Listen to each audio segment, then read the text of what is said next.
I was a school bus driver for 20 years. I retired at the age of 45. But in my 20 years of school bus driving, I thought I would never experience something so terrifying. And I hope any other school bus driver doesn't have to experience what I experienced, what I am about to tell you. I remember it was early in the morning, I was doing my high school run, and when I got all my 20 kids on the bus and it was already time to go to school, I looked at my timer on my dash. I knew I was 10 minutes late. When I got on a public road leading to the school, I knew there weren't that many cars on the road, which that was normal because it was really early in the morning. But this was what was really terrifying. When I was almost at the school, that's when I noticed it. A killer clown standing in front of the road. He was waving his hands up as if he needed a ride. That's when I politely stopped the bus, opened the door. That's when the clown started to walk to the bus, and then I asked if he needed a ride, and he said, "Oh yes." And I know, me being a bus driver, you're not allowed to let any strangers on the bus, but this guy seemed like he really needed a ride so bad. He was in the middle of nowhere. That's when the clown started to explain that he was coming home from a freak show party. And me, being so stupid at the time, I believed him.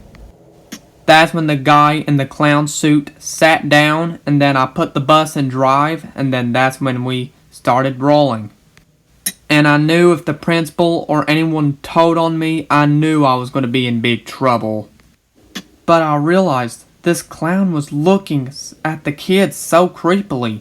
I noticed it through my rearview mirror. That's when he started to tell the kids, "Hey, kids, I want to play a little game." That's when I told the clown, "No, we don't have time for games, it's school time."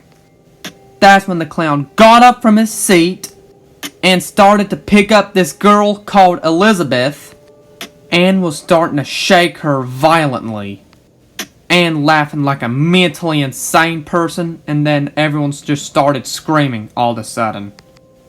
That's when I pulled over to the bus and told the clown, "You need to get off my bus right now."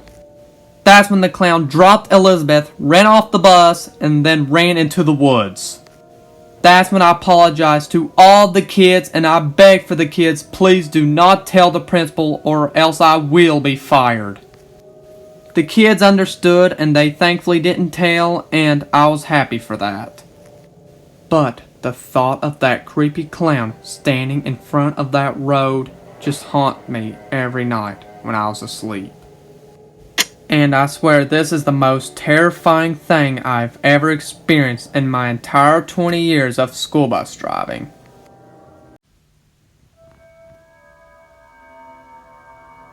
This story happened 2 years ago. I was 14 years old, 7th grade. Sometimes my dad took me to school, sometimes I rode the bus to school. But this story happened when I was coming back home from school when I was on the bus. I was just sitting down in the first or second row, just goofing off with my friend. And then my friend, who I'll call Larry for this story, pointed out a girl that he really loved. It was Susie. Susie was known as the popular kid in our school. She was most popular for being the most brattiest girl in the whole school. Then, when the bus started to leave the parking lot, me and Larry just started to talk some more. Until the story finally occurred. The bus would legit come to a complete stop. The bus driver didn't look both ways or nor nothing. She didn't go nowhere. Then the bus driver pantically said, "Get under your seats right now. There is a man armed and he's coming near the bus. Get down." And we all listened. We got down. As me and Larry got down, we were all looking around, and everyone was doing the same things, taking nervous glances at every single friend. Except for one, which was Susie. Then Larry told Susie to get down. Then Susie said, "No, this is useless." That's when I started to join in with Larry. And that's when Susie said, "If you don't leave me alone, then you guys will be on the list." Hearing that from Susie made my heart drop. That's when I knew Susie had to done something about this. Then all of a sudden, we heard a gunshot. That's when me, Larry, and everyone started to scream for their lives. Then all of a sudden, my window would literally be shattered. Then here comes a hand literally pulling on my shirt and literally trying to jerk me through. And then there was Larry trying to pull me back. And Susie was just sitting there, just smiling very creepily. And then when the man finally let go, and that's when he yelled, "I'm gonna kill all of you one day. I'll kill all of you. You won't live this life alive. Ha ha ha ha ha."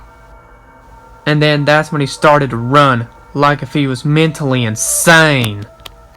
And then the bus driver dialed for 911.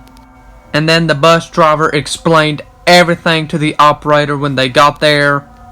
And then few of the students were questioned. Even Susie was the one who was questioned.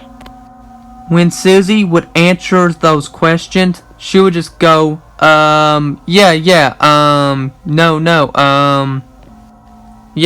and blah blah. But to this day, I still think Susie does have something to do with this. And as for the man, he was never identified.